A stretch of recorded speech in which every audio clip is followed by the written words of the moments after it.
এদিকে আমের মুকুলে ছেয়ে গেছে রাজশাহীর বাগানগুলো। এ বিষয়ে বিস্তারিত জানাতে রাজশাহী থেকে যুক্ত হচ্ছেন সহকর্মী মতিউর মর্তুজা।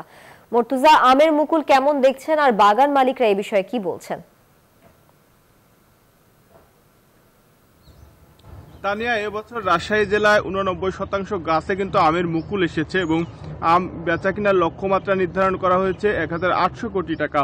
তবে গত 2 দিন ধরে মেঘলা আবহাওয়ার কারণে কিন্তু কিছুটা দুশ্চিন্তায় পড়েছেন কৃষকরা। কৃষি কর্মকর্তারা বলছেন যে মেঘলা আবহাওয়ার কারণে মুকুলে পাউডারি, মিলভিউ রোগ ও হপার পোকার আক্রমণ হতে পারে। এসব প্রতিরোধে পরিমিত সালভার জাতীয় ছত্রাকনাশক ব্যবহারের পরামর্শ দিচ্ছেন কৃষি বিভাগ। আর এবছর রাজশাহী জেলায় 19,603 হেক্টর জমিতে আম চাষ হয়েছে।